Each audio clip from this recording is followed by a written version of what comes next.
하나님 말씀 시편 108편 1절에서 13절의 말씀입니다. 시편 108편 1절에서 13절의 말씀 우리 한 목소리로 같이 읽도록 하겠습니다. 시편 108편 1절에서 13절입니다. 시작. 하나님이여 내 마음을 정하였사오니 내가 노래하여 나의 마음을 다하여 찬양하리로다. 비파야 수금아 깰지어다. 내가 새벽을 깨우리로다. 여호와여 내가 만민 중에서 주께 감사하고 문 나라 중에서 주를 찬양하오리니 주의 인자하심이 하늘보다 높으시며 주의 진실은 궁창에까지 이르나이다. 하나님이여 주는 하늘 위에 높이 들리시며 주의 영광이 온 땅에서 높임 받으시기를 원하나이다. 주께서 사랑하시는 자들을 건지시기 위하여 우리에게 응답하사 오른손으로 구원하소서. 하나님이 그의 성소에서 말씀하시되 내가 기뻐하리라. 내가 세겜을 나누며 숫꽃 골짜기를 측량하리라. 길르앗이 내 것이요 므낫세도 내 것이며 에브라임은 내 머리의 투구요 유다는 나의 규이며 모압은 내 목욕통이라. 에돔에는 내 신발을 벗어 던질지며 블레셋 위에서 내가 외치리라 하셨도다. 누가 나를 이끌어 견고한 성읍으로 인도해 드리며 누가 나를 에돔으로 인도할꼬. 하나님이여 주께서 우리를 버리지 아니하셨나이까. 하나님이여 주께서 우리의 군대들과 함께 나아가지 아니하시나이다. 우리를 도와 대적을 치게 하소서. 사람의 구원은 헛됨이니이다. 우리가 하나님을 의지하고 용감히 행하리니 그는 우리의 대적들을 밟으실 자이심이로다. 아멘. 오늘 말씀의 제목은 사람의 구원은 헛됨이니이다 라는 제목으로 말씀을 나눕니다. 본 시는 시인이 자신을 대적하는 모든 원수들을 하나님께서 멸하실 것을 기대하면서 구원과 승리의 출처가 되시는 그 하나님을 노래한 찬양시입니다. 시의 그 위에 표제로 되어 있는 다윗의 찬송시라고 이렇게 소개되어 있지 않습니까? 다윗이 집필한 건데, 근데 원문 그대로의 시라기보다는 다윗의 후대에 어떤 익명의 편집자가 각기 전혀 다른 저작의 배경을 갖고 있는 두 편의 시를 일부분씩 발췌해 가지고 하나로 편집한 혼합시의 형태를 가지고 있는 시입니다. 그런데도 불구하고 구성상 어색함도 없고 이질감이 전혀 느껴지지 않죠. 내용의 흐름이 굉장히 자연스러운 시입니다. 자, 내용 관찰 문제 1번을 보면은 시인이 하나님께 정한 마음은 무엇입니까? 자, 시인은 지금 자신을 대적하는 원수들에 의해서 둘러싸여 있어요. 위급한 상황입니다. 그런 속에서 하나님께서 아무런 도움을 주시지 않는 것처럼 느껴졌어요. 하지만 시인은 지금 하나님을 원망하지 않고 자신의 마음을 굳건히 지키고자 뜻을 지금 정합니다. 그러니까 상황과 상관없이 마음을 다해서 하나님을 찬양하고 새벽을 깨우는 길을 묵묵하게 가겠다. 이렇게 지금 고백하고 있는 겁니다. 자, 1절로 2절을 같이 한번 읽어보겠습니다. 시작. 하나님이여 내 마음을 정하여 싸우니 내가 노래하며 나의 마음을 다하여 찬양하리로다. 비파야 수금아 깰지어다. 내가 새벽을 깨우리로다. 자, 시인이 지금 내 마음을 정하였다 이렇게 하는 것은 지금 뭔가 마음으로 확실하게 결심한 바가 있다라는 거죠. 자, 이런 결심이 어떤 사건에 의해서 움직이거나 요동치 않을 것임을 지금 나타내고 있습니다. 그러면서 나의 마음을 다하여 찬양한다. 그래서 이 나의 마음이라는 이 마음이 인간의 어떤 내면에 있는 가장 고귀하고 중요한 부분, 그것을 사용해서 하나님을 찬양하겠다. 지금 그 의지를 강조하고 있습니다. 그러니까 인간의 가장 고귀하고 숭고한 부분, 그것으로 그 마음으로 찬양하겠다. 그러면서 또 하루를 시작하는 가장 소중한 시간, 그 소중한 시간 새벽, 그 새벽을 사용하여 하나님을 찬양하겠다. 하루의 가장 소중한 이 새벽에 하나님을 찬양함으로 하루를 열겠다.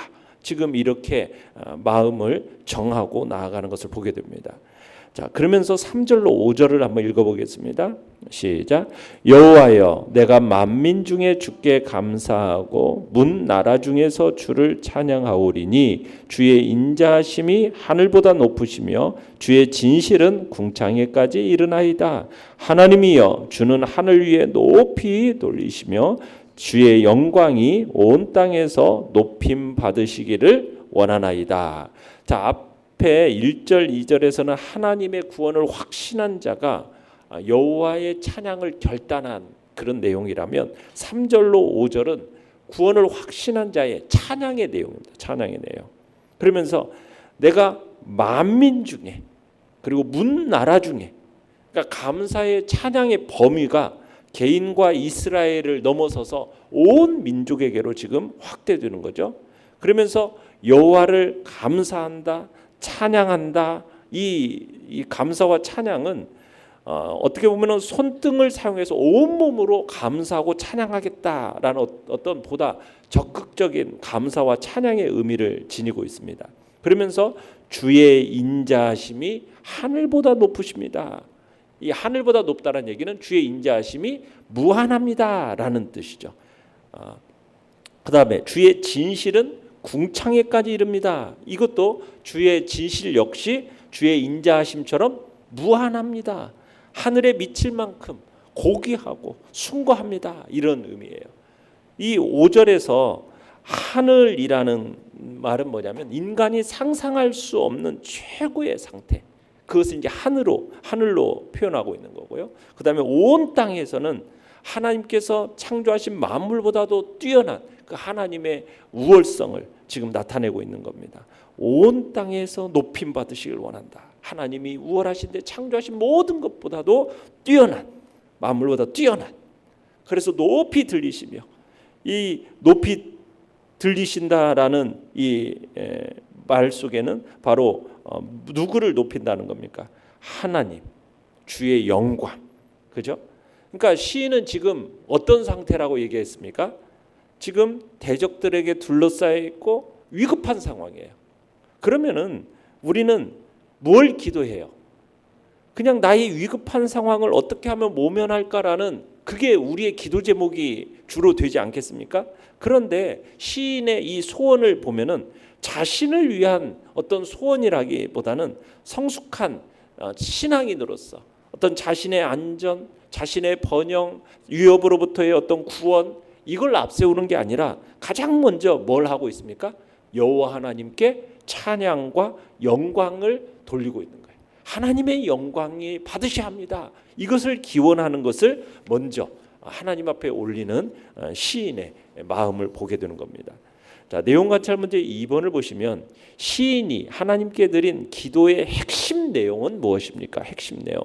그 핵심 내용은 구원을 베푸실 이는, 유일한 이는 하나님뿐이다라는 사실을 분명 알기 때문에 하나님을 향한 구원의 그 손길을 바라고 있습니다.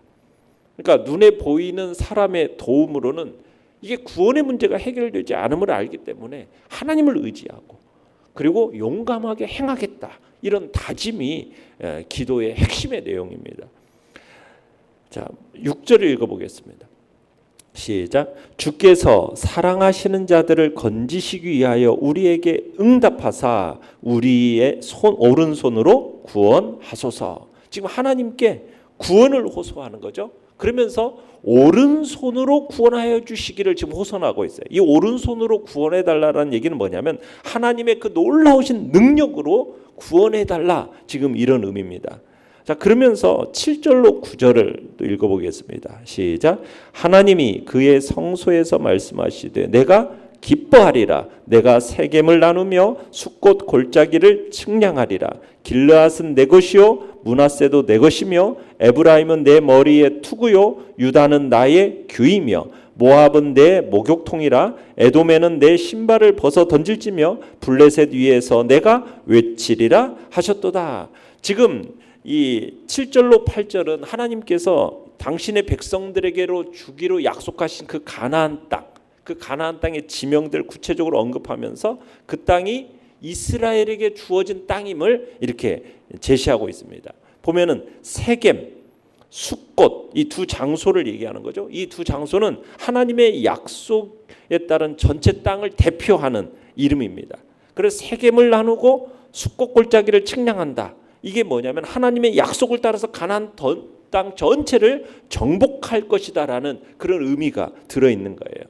그러면서 동쪽으로는 길르앗과 므낫세가 있고요. 서쪽으로는 에브라임과 유다를 언급하면서 하나님의 그 주권이 그곳들에 전체적으로 미치게 되어질 것을 지금은 얘기하면서 과거 다윗이 통치하기 전까지는 이스라엘이 이 가나안 주민의 어떤 저항으로 약속의 땅을 완전히 정복하지 못했었어요.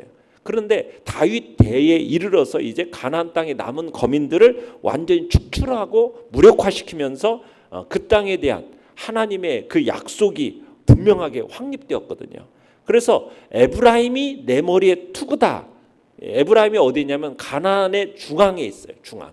이 중앙 산지에 있는 에브라임이 이스라엘의 가장 중요한 요새고 이스라엘을 보호하는 장소가 된다. 이런 의미로서 내 머리에 투구다라는 표현을 쓰고요. 그다음에 유다는 나의 규다. 규다라는 표현은 이제 이 왕권을 의미하거든요. 규라는 것은 왕이 들고 있는 어떤 지팡이 같은 건데, 그러니까 유다 지파는 하나님의 위임을 받아서 하나님을 대리해서 이스라엘 주도해 나갈 그런 지파로서 지금 얘기를 하고 있는 것입니다. 이렇게 7, 8절이 하나님이 당신에게 백성에게 주신 이 약속의 땅 내부에서 하나님의 절대적인 주권을 선언한 내용이라면 9절은 인근 나라들에 대해서 하나님의 주권을 선언하는 내용입니다. 하나님께서 모든 민족에게 자신의 주권을 행사하시는 분이다라는 것을 보여주는데 여러 나라들 가운데 제일 먼저 언급하고 있는 나라가 뭐예요? 모압이죠. 모압은 태생이 어디입니까? 아브라함의 조카 롯의 후손들이에요. 그러면서 역사상 이스라엘과 가장 밀접한 관계가 있었던 나라가 모압인데 사해 동쪽에 위치하고 있어요. 그래서 모압이 이스라엘에게 조공을 바치는 그런 종과 같은 위치에 있음을 말하고 있는 겁니다. 그런 표현으로서 모압은 내 목욕통이다라는 표현. 그래서 또 그 다음에는 에돔이죠. 에돔에는 내 신발을 던질 거다. 에돔 역시 이스라엘에게 정복당하고 비천한 종과 같이 될 거다라는 표현입니다. 또 블레셋 위에서 내가 외치리라. 블레셋 역시 하나님의 주권하에 있고 그들에 대해서 이스라엘의 승리가 이루어질 거다라는 의미로서 지금 그렇게 블레셋에 대해서도 위에서 내가 외치리라 얘기하고 있습니다. 자, 그러면서 10절로 11절도 읽어봅니다. 시작.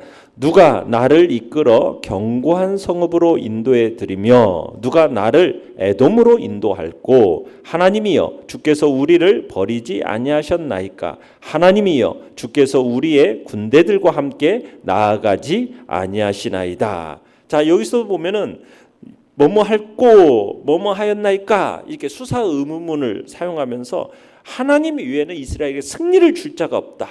지금 그런 존재가 없다라는 것을 지금 얘기를 하는 겁니다. 그래서 여기서 보면은 견고한 성읍으로 인도해드리고요. 이 견고한 성읍은 어디를 얘기하냐면 에돔성을 가리킵니다. 그 에돔성에 대한 승리를 이제 얘기하는 거죠. 인도해드리며 인도할 거.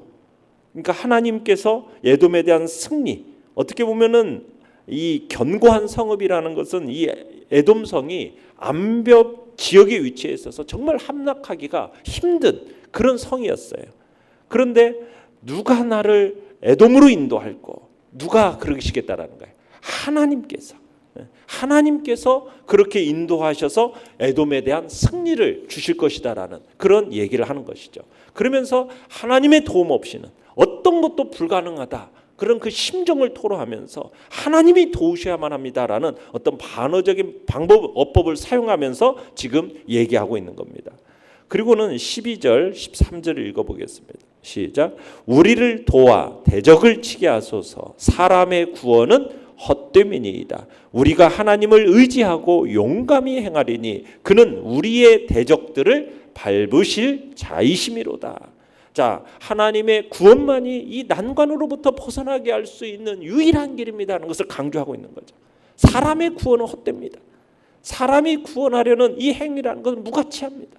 궁극적인 이 구원은 인간의 손으로가 아닌 하나님에 의해서만 가능합니다 라고 얘기하는 거예요. 그래서 하나님을 의지하고, 이 하나님을 의지하고라는 말은 무슨 뜻이냐면 하나님 안에서 하나님과 함께, 이런 뜻이에요. 그래서 다윗은 그들이 하나님 안에서 하나님과 함께 용감히 행할 것입니다 라고 말하는 겁니다. 하나님과 함께 담대히 전진하기만 한다면 어떤 상황 속에서, 어떤 불리함 속에서도 하나님으로부터 놀라운 승리를 얻게 될 거다라는 그런 이제 다짐과 함께 지금 기도를 하고 있는 겁니다. 연구와 묵상 문제 3번입니다. 시인이 대적에 둘러싸인 상황에서도 철저히 하나님만 의지하며 기도의 자리로 나아간 이유는 무엇입니까? 눈에 보이는 사람의 도움으로는 구원의 문제가 해결되지 않음을 알았기 때문입니다. 그래서 구원을 베푸실 이는 오직 하나님뿐이다. 그걸 분명하게 알았기 때문에 철저하게 하나님만 의지하고 기도의 자리로 나아간 거예요. 하나님의 향한 그 구원의 손길을 바라고 하나님을 의지하고 용감하게 행동하겠다 다짐하는 거죠. 자기 자신을 바라볼 때는 정말 보잘것없는 존재지만 그의 눈이 하나님을 바라볼 때 그 누구도 꺾을 수 없는 담대한 사람으로 변화가 되는 겁니다. 주님도 세상에서는 너희가 환난을 당하지만 담대하라, 내가 세상을 이겼다 말씀하신 주님의 말씀처럼 결국 승리자가 되신 예수 그리스도를 바라봤던 수많은 초대교회 성도들도 그 환난과 핍박 앞에서 담대하게 행함으로 어떻게 됐습니까? 세상을 이기고 정복하고 진정한 승리자가 될 수 있었던 거죠. 그래서 어떤 어려움의 그 곤란한 상황 속에서 철저하게 하나님만 의지하고 기도의 자리로 나아가는 것이 참으로 문제 해결점임을 우리는 기억해야 된다는 얘기입니다. 느낀 점 4번입니다. 위급한 상황에서도 하나님만이 구원자임을 고백하는 시인을 보며 무엇을 느낍니까? 우리는 위급한 상황 속에서 우리 자신을 바라볼 때는 우리의 연약함을 인정하는 겁니다.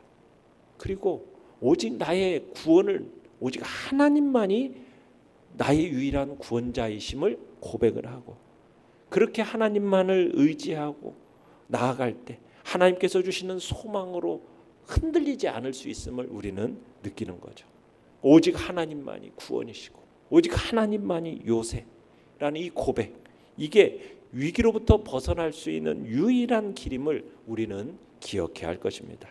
항상 마음을 다해서 하나님을 찬양하고 이 새벽을 온전히 깨우겠다라고, 그렇게 하나님 앞으로 나아가겠다라는 결단이 우리에게 있어야겠습니다. 우리는 혼자가 아니고 우리는 결코 무능하거나 무력하지 않습니다. 왜요? 세상을 이기신 예수 그리스도께서 우리와 함께 하시기 때문입니다.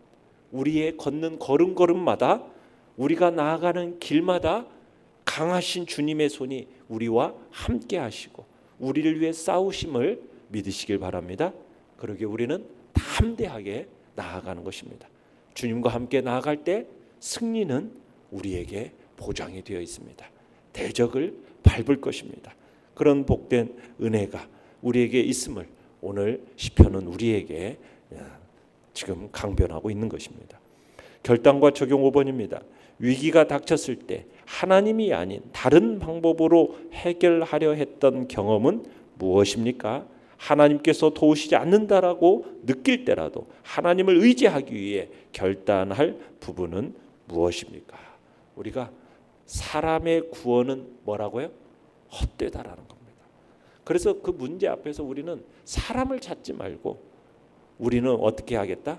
하나님을 의지하고 우리의 유일한 구원자 되신 하나님을 먼저 찾고 그 하나님을 의지하고 그 하나님과 함께 동행하면서 그 은혜를 구하는 자리에 나가겠다.